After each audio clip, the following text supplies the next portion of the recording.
Olá, boa noite. É notícia e entrevista a Jacques Wagner, senador pelo PT da Bahia. O Jacques Wagner foi governador da Bahia por 2 mandatos.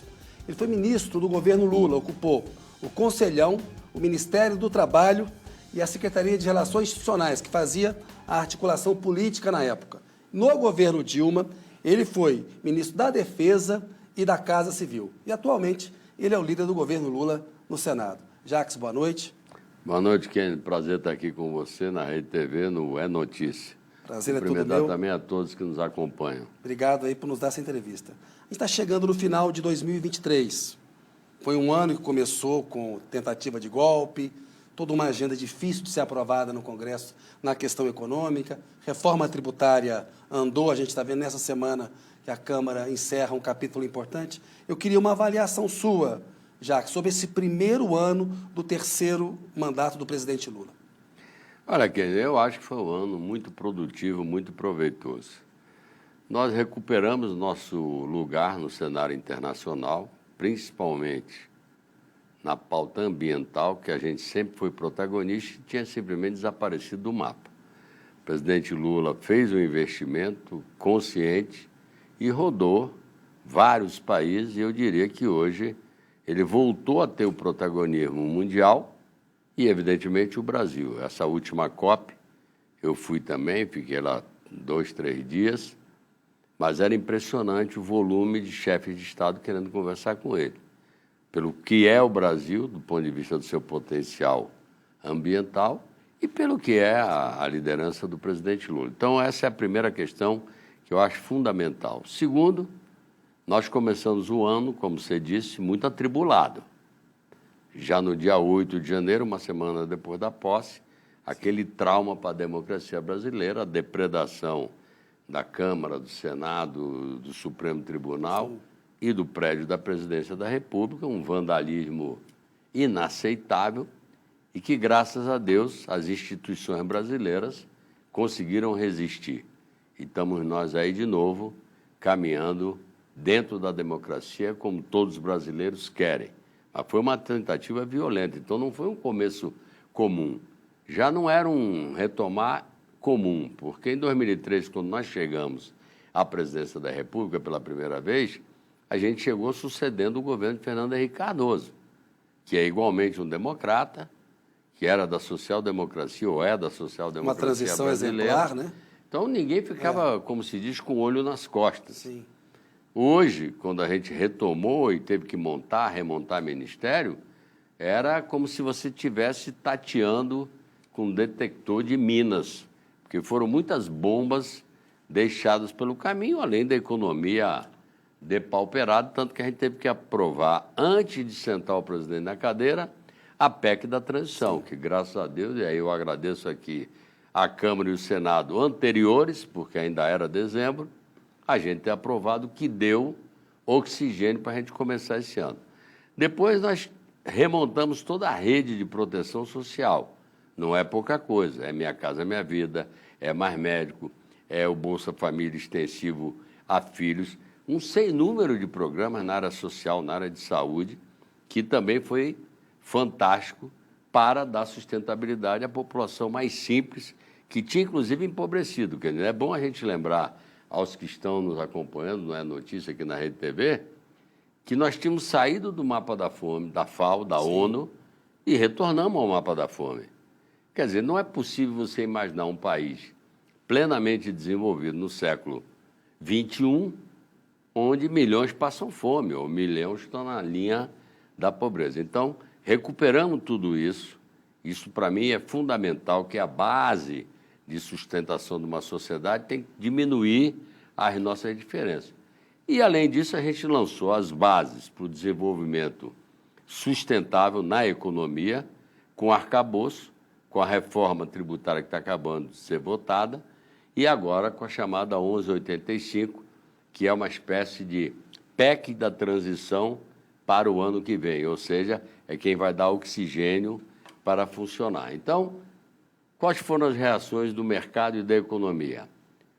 Dólar caiu, inflação caiu, desemprego caiu e, portanto, o consumo está aumentando e o emprego aumentando como não tinha nesses meses desde 2015. Então, eu acho que foi um ano, repito, principalmente pela turbulência do 8 de janeiro e pela situação que a gente encontrou o país com desconfiança de todo lado, eu diria que foi extremamente exitoso. Não sei, não fiz essa comparação, mas não sei se o presidente Lula, no primeiro ano dele, em 2003, conseguiu realizar tanto quanto ele realizou agora.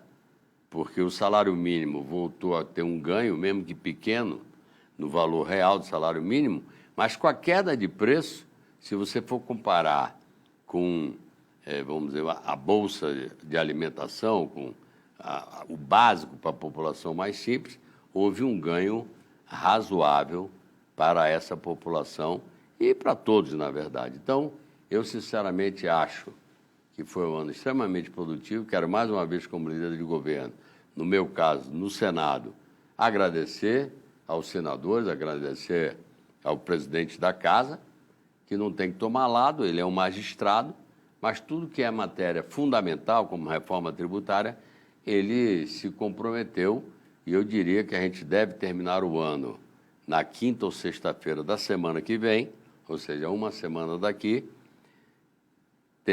aprovando os elementos principais para a gente ter um 2024, aí sim, de uma arrancada fora esse primeiro ano, que foi rearrumar a casa, vou dizer assim. Ô Jacques, no final de semana, na conferência eleitoral do PT, o presidente Lula falou que haverá um embate nas eleições municipais do ano que vem novamente. Ele acha entre Lula e Bolsonaro, que o bolsonarismo é a força principal a ser combatida. Recomendou ao PT fazer alianças onde será possível. Há também um debate no PT sobre a questão econômica, sobre a meta fiscal. O Haddad quer um déficit zero.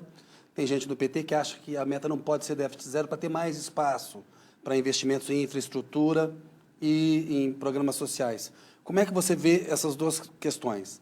O debate eleitoral e o debate econômico em 2024, próximo ano. Ô, Kennedy, eu sempre digo que as eleições municipais têm um caráter, querendo ou não, diferente das eleições nacionais e estaduais, ou seja, presidente, governador, senador e deputado. Porque nessa hora da eleição... Você não vê essa nacionalização automática, é isso? Eu vou chegar lá. Tá. É porque, na verdade, quando chega na eleição municipal, o pessoal mergulha em ver a rua da sua cidade, Isso. a mobilidade urbana, o embelezamento da sua cidade, por aí vai. Então, eu diria que o foco é mais localizado. Porém, eu concordo, ainda não chegamos na eleição, que o mundo inteiro está vivendo esse fenômeno. Antigamente se dizia, e quem é que conduz a política? É a economia. Então, se a economia vai bem, está todo mundo prosperando, tal. Eu diria que hoje é a economia, porque se for mal ninguém está gostando, mas, na minha opinião, realmente, nesses tempos modernos, eu sempre fico preocupado que nós estamos há 80 anos do final da Segunda Guerra Mundial e o mundo está virando de novo uma dicotomia, com muita fake news e uma dicotomia. Aí tem o papel das redes sociais, né? Pois é, então, aí Ameaçando começa a ter democracia. um pouco... Eu não chamo de ideologia, Tá. porque não se trata de ideologia. Eu diria, estamos brigando contra uma fanatização da política, que acaba praticamente matando a democracia, porque a democracia, Kennedy, é o território do embate de ideias, sim, do debate de ideias. E quem tiver mais argumento, convença aos outros e à população. Hoje fica parecendo, com todo carinho, as torcidas de futebol, mas tipo assim, é um risco no chão. Você é daqui ou é de lá? Eu falei, bom, me dê um pouco mais de opções, sim, porque a vida não é vermelho, sim, ou branco. De vermelho para o branco tem um degradê enorme. Então, eu acho isso, que há uma possibilidade dessa, vou chamar, ideologização, prefiro a fanatização, adentrar também pela eleição municipal. Sobre a questão do debate do déficit zero, eu sinceramente acho que é um debate inócuo. Por quê? Vamos ser franco, todo mundo prefere trabalhar na zona de conforto.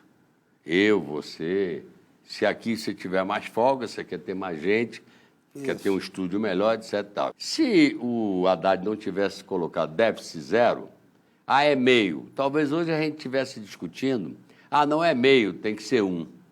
Então, na minha opinião, se estabeleceu uma meta. Então, Se essa meta não for atingida, não for 0, for 0,25, for 0,30, não tem bola de cristal para adivinhar. Tudo bem, vai se dizer, não atingimos a meta, erramos portanto. Como já aconteceu quando você estabelece uma meta da inflação, uma banda, e às vezes você sai da banda, depois você volta. O importante é o processo também, né, Jacques? É um processo de arrumar as contas começando. públicas, né? Então, na minha opinião, eu, por exemplo, nunca entrei muito nesse debate, viu, Kennedy? Tá. Ah, é 0, não é 0? Eu digo, é 0. E ele vai continuar trabalhando para ser 0. Não conseguiu ser 0, ok, é uma constatação. Agora, eu acho que seria pior, perante, inclusive, o mercado e a economia, você dizer que é 0, daqui a pouco dizer que é meio, daqui a pouco vão pedir para ser 1. Então, na minha opinião, esse debate, sinceramente, está furado. Eu prefiro estabelecer a meta. Primeiro ano sempre foi um ano de arrumar a casa, é um ano mais difícil, e vamos ver aonde que a gente vai chegar. Ô, Jacques, vamos pegar essa coisa do embate político. A gente viu as últimas pesquisas de opinião, Datafolha, IPEC, né, outros levantamentos também. Há uma interpretação de que há ali alertas para o governo Lula na área da segurança pública, mesmo a questão econômica, que a gente vê uma melhora, mostra um cenário muito dividido ali. A gente sabe que tem um setor considerável da sociedade que apoia o Bolsonaro, que votou no Bolsonaro, mas tem um setor que apoiou o Bolsonaro que não é fascista, como um grupo mais radical que apoia. Como que o PT, o governo, pode fazer para se conectar, digamos assim, com esses setores mais conservadores que não são fascistas, como o Bolsonaro, que são conservadores? É importante ter uma conexão com uma direita democrática? Como é que você vê isso aí? Olha, Kennedy, você tocou num ponto que realmente é de preocupação. Eu diria que a fotografia de hoje, um ano depois da nossa eleição, mais de um ano depois da nossa eleição, quase um ano de governo, a fotografia é quase a mesma do processo eleitoral. A bola é dividida entre dois mundos, com uma distância de 2%, de 3%, de 4%. O que significa dizer que a gente não conseguiu avançar para além daqueles que acreditaram no nosso projeto e votaram na gente. Por que que isso acontece? De novo, porque a ideologização ou a fanatização, ela cada vez está tomando mais espaço na política. Eu cito como exemplo os Estados Unidos. Do ponto de vista da economia, emprego, inflação, agora dizem que o Fed já vai anunciar queda de juro de novo, então está tudo uma beleza. No entanto, o Trump, que é o representante do outro agrupamento, está na frente do Biden, 3, 4 pontos. 3, 4 ou mais. Ou seja, o Biden tem resultados na economia, e mas não mesmo deu ainda assim, na política. o Trump está na frente dele. Por isso que eu digo, antes o cara dizia, é economia, seu tonto. Agora eu dizia, é economia, pero não muito, não completamente, porque tem um pedaço que é arrastado pela ideologização. Eu acho que foi por isso que o presidente, mais uma aula que ele deu na conferência do PT, na sexta-feira, e eu estava lá como líder do governo, eu diria que ele deu essa aula. Falou de evangélicos, e eu tenho falado muito para o pessoal do PT, parem de generalizar. Vocês, às vezes, miram nesse ou naquele bispo, não cito nomes, que tem uma posição mais conservadora ou de mais ataque ao Lula, mas a base dos evangélicos, do cidadão comum, homem, mulher, criança, jovem, que segue a fé, seja de que denominação for, de evangélico, não necessariamente Sim. É isso. Então, toda vez que você generaliza, você afasta. Isso. Então, na minha opinião, a gente precisa mudar, achar uma narrativa diferente. Eu, pessoalmente, me preocupo muito com isso, que o nosso pessoal acaba, como eu lhe disse, generalizando. Depois, além da questão dos evangélicos, ele falou uma frase que até muita gente não entendeu, de dizer, bom, o cidadão começa a ganhar um pouco mais, já acha, não é que não gosta do PT, que não precisa do PT, como se o PT fosse o partido que só cuida daquela faixa mais, vamos dizer, pobre financeiramente da população. Então, ele está dizendo o seguinte, nós temos que avançar nisso, ou seja, ter uma narrativa, ter uma linguagem, ter propostas para o pessoal, porque, Kennedy, quem ganha 5 salário mínimo não é nenhum rico. Sim. Sim. Aqui se chama de classe média, eu acho que lá na Europa nem se chamaria Sim. de classe média. Quem ganha 10 salário mínimo também não é um rico nem um milionário, são profissionais liberais, jornalistas, médicos, advogados. Então, nós precisamos ampliar o nosso leque de fala, ter proposta objetiva para que a gente possa sair daquela esquina que foi a eleição de 2022, tá certo? Então, na minha opinião, eu acho que ele pontuou isso, eu faço isso direto. Bom, lá na Bahia você sabe que o nosso leque é bastante amplo. Sim. Fomos para a 5ª vitória, o que ninguém acreditava, com um candidato que não era conhecido, e graças a Deus a gente tem entrega na economia, mas também tem trato na relação com as pessoas e faz uma abordagem bem ampla das questões da sociedade. Porque às vezes o meu eleitor, que é meu eleitor, ele é meu eleitor pelo que eu faço na economia, mas é também uma família conservadora. Então, ou eu entendo isso, ou eu vou ficar reduzindo o meu coisa. Então, só para falar uma última coisa, Diga. você falou da eleição municipal. Eu continuo não tomando as eleições municipais como baliza da próxima eleição presidencial e de governo. O presidente, de novo, brincou com a gente e falou, nossa, na Bahia, o grupo da gente já ganhou 5 vezes o governo do Estado e não ganhou nenhuma vez com alguém nosso a Prefeitura de Salvador. Já ganhou, porque a gente já teve Lides, Sim, prefeito, aliado. e teve João Henrique, que também era do nosso campo, independente se foi bem ou não. Então, eu não acho que resultado de agora aponta para o resultado. Eu acho que é outra cabeça que vai estar em 2026 em disputa.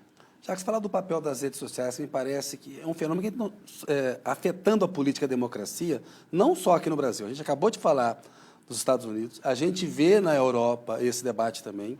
Você está lá no Senado, a gente viu que na Câmara houve uma tentativa de votar um projeto de lei das fake news. E houve um lobby tremendo das big techs, as empresas que não querem regulamentação, e de um setor mais conservador, de extrema-direita, que usa fake news no embate político.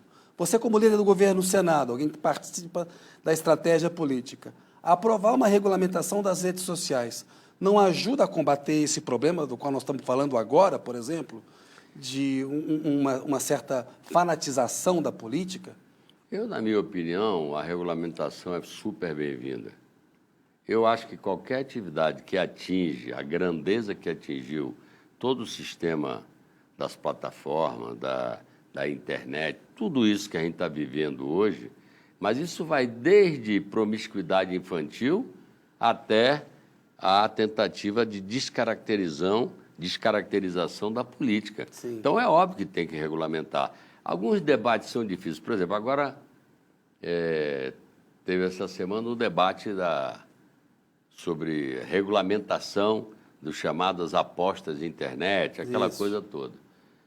Eu digo às pessoas, olha, se ela é uma realidade como eu não jogo, mas todo mundo está jogando alguma coisa de futebol, de vôlei, não sei lá. E está no mundo inteiro isso, não é aqui não.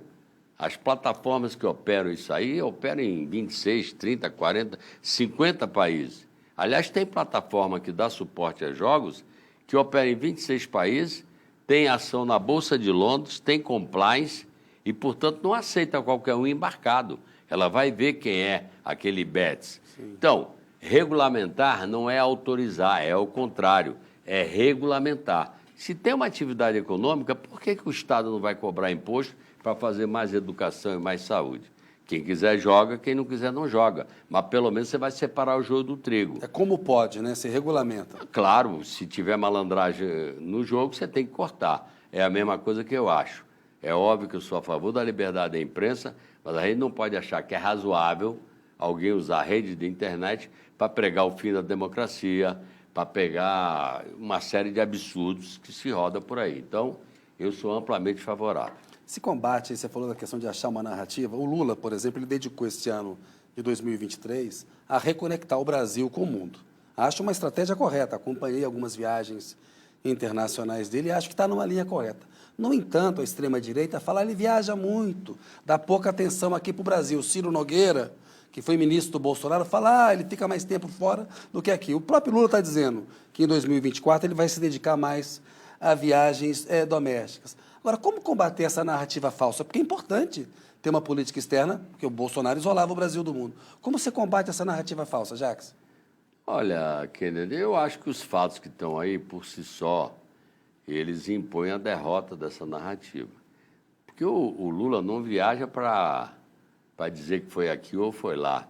Não é Ele turismo, está né? reabrindo, na verdade, mercados importantes. É bom lembrar, o pessoal fala tanto. Pegue aí, você que trabalha na imprensa e é um grande jornalista, pegue aí quanto era o mercado internacional, externo brasileiro e quanto é depois do Lula. O agronegócio, quanto eram nossas vendas para o mundo e quanto é agora. Ele, nos 8 primeiros anos dele, ele botou o Brasil no mundo. A nossa balança comercial subiu, e não é exclusiva com os Estados Unidos, China, que são os 2 maiores. Foi na África, foi na Europa, foi no Japão, foi em vários lugares, na América Latina. Então, ele tem essa visão de que o Brasil tem tamanho suficiente para estar presente.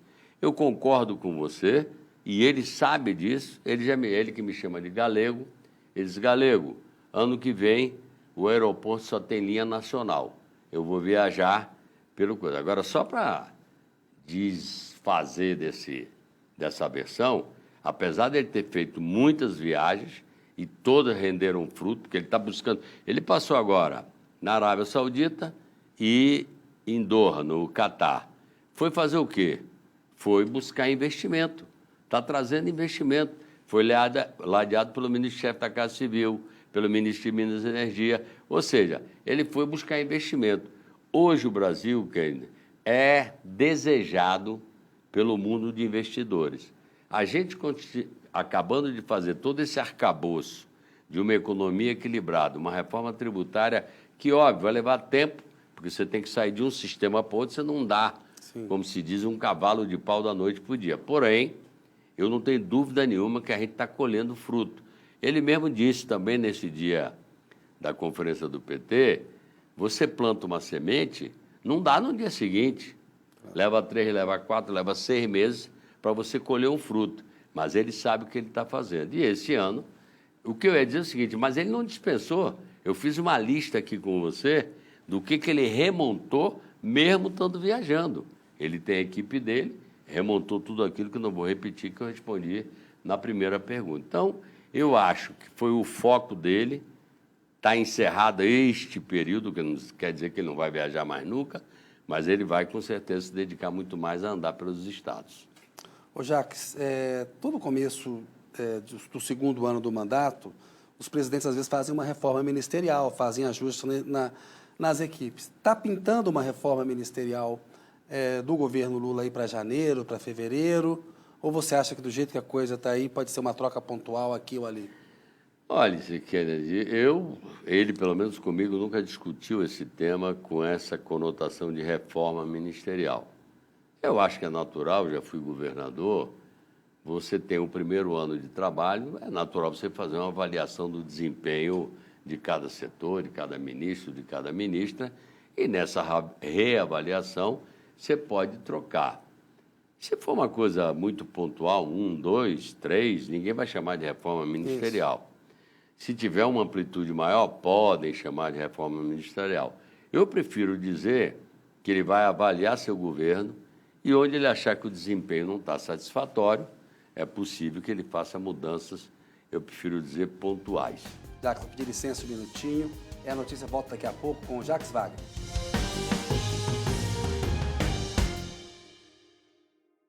Olá, a notícia está de volta com o Jacques Wagner, líder do governo Lula no Senado. Ô Jacques, quero falar agora um pouco sobre o Senado e essa proposta de emenda constitucional que estipulou regras mais duras para as decisões monocráticas lá no Supremo.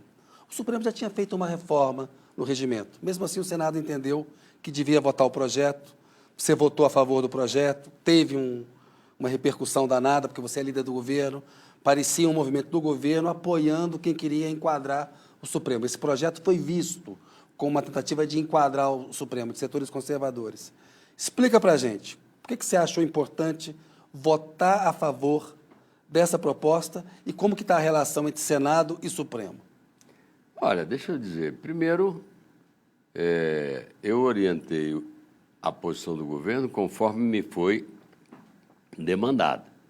O governo entendeu, certo ou errado, de que essa matéria, a questão da SAPEC, era uma matéria entre legislativo e judiciário E não tinha por que firmar uma posição na medida que a base nossa é ampla e, evidentemente, tinha partido que era a favor, tinha partido que era contra. O PT, inclusive, firmou posição contrária. Tudo bem. Então, eu fiz a indicação respeitando a posição do governo. Depois, eu disse, agora quem vai falar é o senador Jacques Wagner. E eu explico por que eu votei assim. Todo mundo sabe que a PEC tinha outros elementos dentro da PEC. E, portanto, a gente negociou. Na manhã do dia da votação, reunimos aliás, o Rodrigo Pacheco, o senador Espírito Amin, que era o relator, e o senador Iovisto, que era o autor da emenda constitucional. E acabaram que tanto o relator quanto o autor concordaram em tirar pontos que eu, por exemplo, considerava excessivo. O que remanesceu... Aquela questão de tempo para pedido de vista, um detalhe ou outro. Toda. Tá. Remanesceu lá um prestígio ao colegiado. Eu respeito, até disse, se algum ministro do Supremo se ofendeu, eu peço minhas desculpas sem reconhecer minha culpa. Porque eu não fiz para ofender, você me conhece há muito tempo, não é meu perfil. Eu fiz porque foi feita uma negociação que, repito, limpou a PEC. E a tese é correta, fortaleceu o colegiado, né? Porque... Agora, não tinha um recado de setores conservadores para o Supremo também? Sim, mas aí é que eu digo, o Kennedy, eu falo isso até para dentro de casa, para o PT. Nós vamos ficar sendo pautados pela bipolaridade, pela dicotomia que alguns tentam nos impor, que é o reducionismo da democracia. Ah, você é contra ou a favor do ex-presidente? Não é possível que todas as matérias se reduzam a isso. Isso aqui não é partida de futebol. Então, eu não aceito isso e eu acho ao contrário, que nós que somos democratas temos que driblar essa bipolarização falsa. E você sabe que democracia vive com o centro. E a verdade é que no Brasil sumiu o centro, os chamados partidos mais emblemáticos do centro sumiram praticamente, e no mundo inteiro é tudo pá e pá, um e outro, um contra o outro. Isso aqui não é um bom prenúncio para a democracia. Então, vieram falar, mas isso aí era uma tese do bolsonarismo. Não, a tese do bolsonarismo é outra. O que eles queriam era o tempo todo falar de impeachment, impeachment, impeachment, impeachment. Eu acho que o presidente do Senado foi, inclusive, inteligente, porque botou para rodar uma PEC, que, continuo dizendo, não vejo ofensa nenhum ao Supremo, nem enquadramento, nem usurpação do seu poder. A única coisa que se fez é alguma lei votada por 81, mais 513, sancionados por um senhor presidente da República, será que é razoável que uma pessoa diga, suspenda-se os efeitos, e não tenho tempo para botar para votar? Não me parece razoável isso aí. Então, a única coisa que se disse é que leve-se para o colegiado. E nós não questionamos nada. Se o colegiado, por 6-5 ou 11-0, entender que efetivamente é inconstitucional, eu lhe garanto que não haverá reação nenhuma, nem minha, nem do senador Rodrigo Pacheco, nem do Senado. Agora, não me misture com a motivação de outros que defenderam a PEC. O Rodrigo defendeu a PEC, na minha opinião, conhecendo ele, como um democrata, operador do direito, advogado, presidente da CCJ da Câmara e, portanto, com vivência suficiente para saber, ao contrário, a relação dele sempre foi muito boa. Então, eu estou muito tranquilo, óbvio que deu muito barulho. Sim. E por isso que repare, Kennedy, só para deixar claro, eu não fiz uma campanha a favor do voto assim ou assado. O PT, o líder Contarato, encaminhou conforme decisão e os membros do PT, todos votaram conforme a decisão. Eu disse, esse voto é o meu voto pessoal. Até porque, Kennedy, eu não posso estar negociando um determinado tema, acreditar no fruto dessa negociação e depois dizer, mas eu vou continuar votando contra. Não tem nada a ver com isso. Para mim não tem nada, não é assim que se funciona. Então, eu estou muito tranquilo, expliquei a quem eu... Repare, pouca gente acredita. Eu só falei com o presidente Lula depois que abriu o painel. Por quê? Eu podia falar antes e ele me dizer, não faça. Eu não ia fazer o que eu achava correto. E tampouco eu queria falar com ele, porque porque eu não queria envolvê-lo nisso que foi, afinal de contas, uma confusão. Então, foi meu voto solitário, mas consciente, não me arrependo de nada do voto, e, portanto, eu acho que a vida segue e, repito, não afrontamos em nada as prerrogativas do Supremo Tribunal Federal. Ô, Jacques, e a tese de mandatos para ministro do Supremo? O Rodrigo Pacheco disse que quer colocar em votação uma proposta de emenda constitucional que altera isso também para novos integrantes, né? A crítica que se faz é a seguinte: um mandato de 8, 10 anos, por exemplo, o ministro pode ficar pouco tempo lá e pensar na tal porta giratória, onde ele vai trabalhar depois, pode comprometer a independência dele. Nós temos uma regra atual que vai até os 75 anos. Né? Antes, isso foi por causa da PEC da Bengala, inclusive para tirar da Dilma 2 indicações, porque eram 70 anos antes. Você poderia eventualmente mudar, se você quer mais renovação na casa, e voltar a ser a aposentadoria para 70 anos como era antes. Qual que é a tua avaliação? Você apoia mandato para ministro Supremo ou não? Não, eu não apoio. Eu não gosto da ideia de mandato. Um dos motivos é esse que você acabou de falar. Eu, na verdade, se depender de mim, a gente adotava o sistema americano, que não tem nem porta de saída. É o vitalício.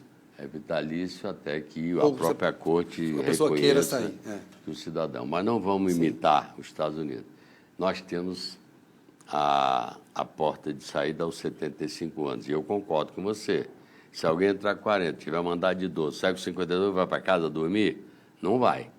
Então, eu prefiro, já externei isso para o presidente Rodrigo, o que eu acho absolutamente razoável, que assim como você subiu a idade de saída, você suba a idade de entrada.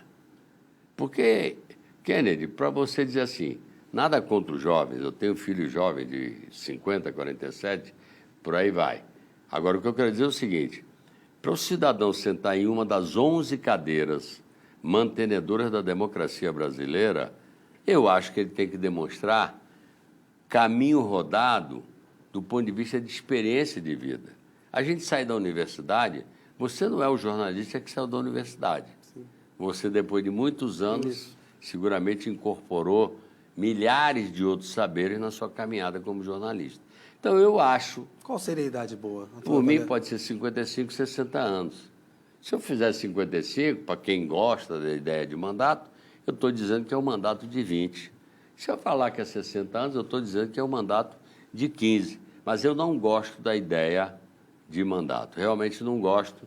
Eu acho que essa, sim, vai acabar tendo uma interpretação que é manipular. Você vai ter ministros convivendo com dois regimes, um com mandato, outro sem mandato. Agora, se você botar habilitado acima de 55 ou de 60, como é para governador, por exemplo, ou para senador, tem idade mínima, 35, qual é o problema? Né? 35, você pode dizer, olha, para sentar na cadeira de Supremo, é óbvio que a maturidade que a vida lhe dá é fundamental. Repito, nada contra os jovens, mas é óbvio que o cabelo branco também pode você perder vitalidade física, mas ganha experiência. Então, eu acho que seria melhor, e já externei isso para o presidente Rodrigo Pacheco. Jacques, chegamos aqui no finalzinho do programa, tem um pinga-fogo, te pediria para responder rapidamente, nosso tempo já acabou, algumas personalidades aí para você tentar dar uma definida rápida. Getúlio Vargas. É um verdadeiro contraditório, né?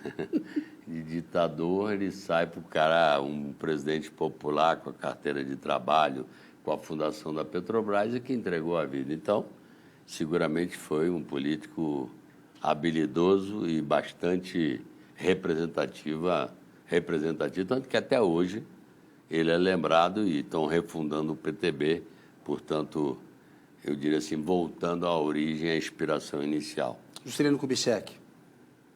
É outro realizador e visionário. Talvez, do ponto de vista de enxergar longe, foi o presidente que mais enxergou, trouxe indústria, fez essa transferência de capital, que hoje, cada dia mais, as pessoas percebem que essa interiorização colocou Brasília mais perto ou mais equidistante do Brasil inteiro. Então, sem dúvida nenhuma, um dos maiores presidentes que o Brasil já teve. Ditadura militar de 64. É um erro grosseiro. Evidentemente, naquela época, nós vivíamos de novo, a bipolarização, comunista versus democracia. E aí o mundo fazia escolha nessa simplificação do que é a política no mundo. E aí, quem começou, já começou, na minha opinião, errado, que foi acabando com a democracia no Brasil, com as liberdades individuais. Eu não vou contar todas as mazelas de quando a gente foi torturado, a morte, etc., etc.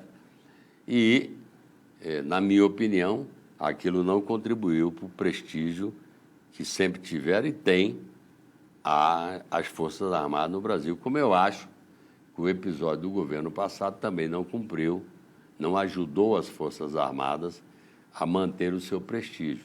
Elas se envolveram excessivamente na política e o povo vê a Força Armada, como prevê a Constituição brasileira, profissional e defensora da democracia e da soberania nacional. Então, eu acho que foi um erro grave, com consequências sérias, inclusive no jogo democrático. Porque naquele tempo, Kennedy, dos governos militares, evidentemente que não adiantava ter argumento nem nada, precisava cair nas graças de quem estava mandando. E é claro que isso aí deixou mazelas no país durante muito tempo.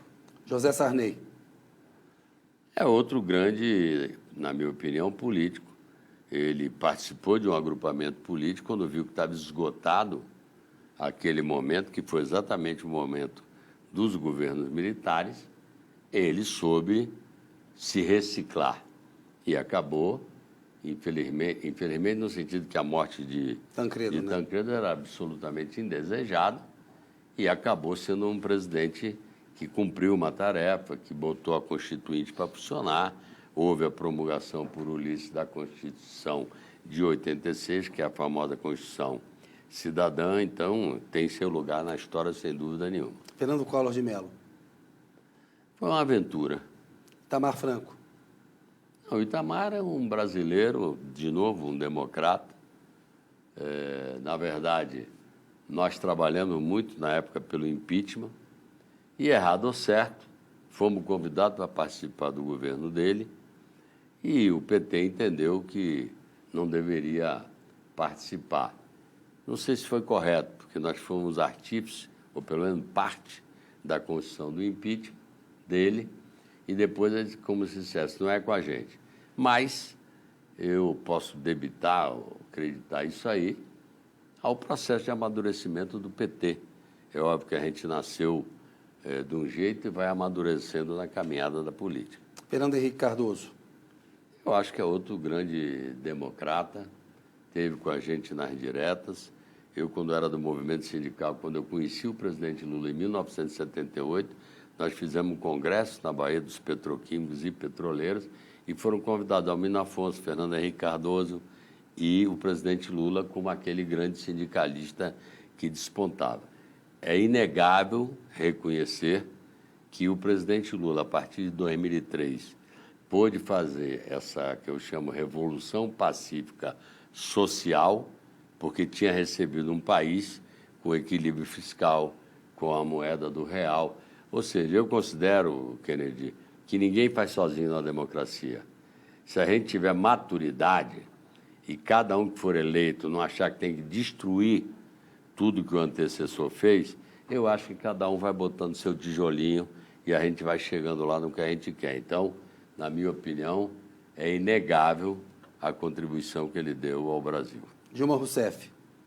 Bom, aí a primeira presidente mulher no Brasil, eu acho que fez um primeiro grande governo e no segundo governo nós já tínhamos dificuldades, inclusive dificuldade de relacionamento com o Congresso, é uma característica, mas uma injustiçada porque ela nunca cometeu crime nenhum e ela acabou sendo retirada ali. Eu tenho orgulho de dizer que fiquei até o último dia, no dia que ela subiu no avião, já fora do governo para voltar, se não me engano, para Porto Alegre ou para Minas, e depois eu fui embora para casa.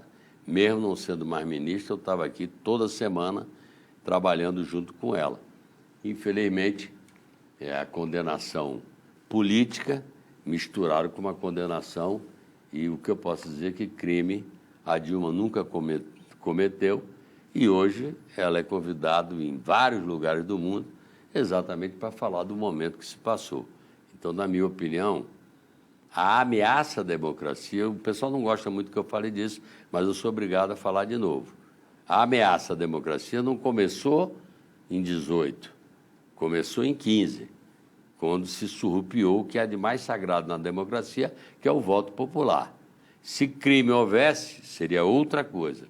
Crime não houve, todo mundo sabe que não houve, e se fez um arcabouço de processo legal, das formalidades, e se tirou uma mulher que tinha sido eleita com toda a legitimidade e que, na minha opinião, tem estatura para estar sentada na presidência da República, a despeito, e eu trabalhei muito ao lado dela, de que, do ponto de vista do relacionamento com o Congresso, as pessoas se aproveitaram também, eu diria assim, dessa dificuldade para estimular a raiva das pessoas e ter um voto, sei lá, do ódio, do revide em relação a ela. Michel Temer. Olha, eu acho que até o episódio do golpe, eu tenho a tranquilidade de dizer, fui falar com ele, antes da coisa, disse, o senhor não precisa disso, só eu e ele no Jaburu. O senhor tem uma história, tem um currículo, é um constitucionalista, foi presidente da Câmara, é respeitado, blá, blá, blá. O senhor sabe que se o senhor disser, não façam que eu vou sair junto, não teria tido o golpe, não teria tido o arremedo de impeachment. Então, na minha opinião, continuo respeitando. Ele, na época, quando conversou comigo, me lembro bem que ele ainda citou o exemplo do Macri. Ele falou, ó, veja o Macri, entrou sob aplauso, está saindo desse jeito. Eu não tenho por que me arriscar. Aí teve problema também de relacionamento dele com a Dilma. Sim. Ele seguramente se sentiu, certo ou errado, desprestigiado. Então, na minha opinião, eu não posso bater palmas, porque considero que ele aceitou, acabou sendo o caudatário de um golpe contra a democracia. Jair Bolsonaro. Aí, eu acho que ele nunca esteve preparado para chegar lá. Não sei se ele foi candidato para ser presidente da República.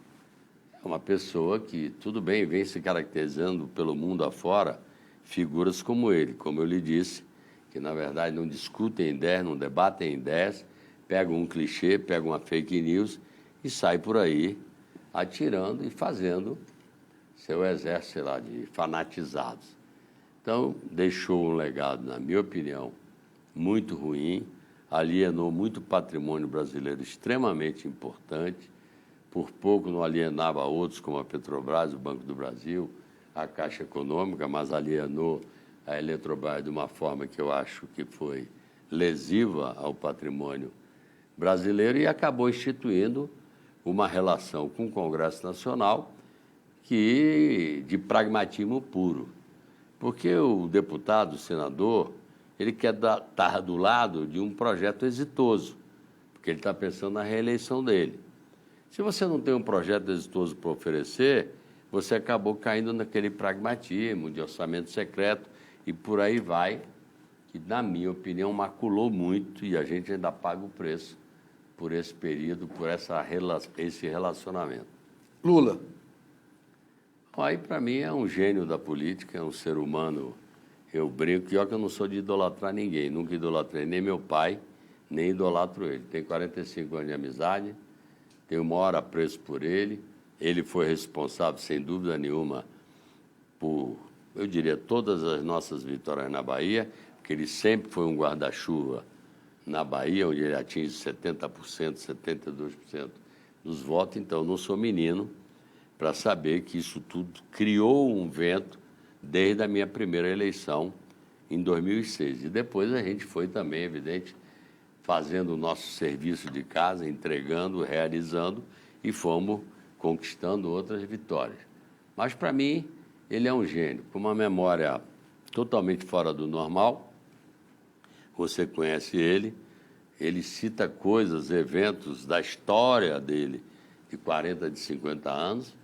É um homem que tem uma coluna vertebral invejável, lembre da frase dele, eu não troco minha dignidade pela minha liberdade, quando ele disse que não aceitava a proposta de sair, como ele falou, como pombo correio, Tornozeleira da com a prisão. tornozeleira eletrônica. Eu vou sair daqui inocentado. Bom, você tem que trabalhar muito, tem que ter sorte, tem que ter fé em Deus.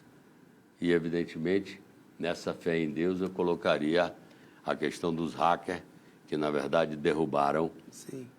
as mentiras da Lava Jato. Combater a corrupção, para mim, Kennedy, é obrigação de todo mundo. Usar o combate à corrupção para manietar a política, como foi feita no caso, e não, repito, não foi só aqui, virou moda em vários lugares do mundo. Se acusa um gestor de popularidade, de corrupto, se cria uma história e acabou. Então, para mim, eu confesso que eu não sei.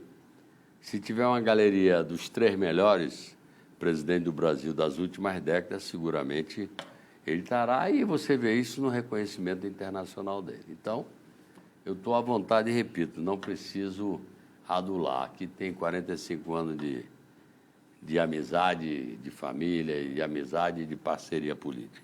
Jacques Wagner. Eu? É. Não vou falar de mim mesmo, é meio cabotino. É um homem dedicado a fazer o bem pelo Brasil. Tá bom. Jacques, obrigado aí pela entrevista. Boa sorte lá no seu trabalho. Obrigado. Até uma próxima. Valeu. Boa noite para você. Boa noite a todos. Obrigado. Pessoal, muito obrigado pela audiência. A notícia volta na semana que vem. Muito boa noite.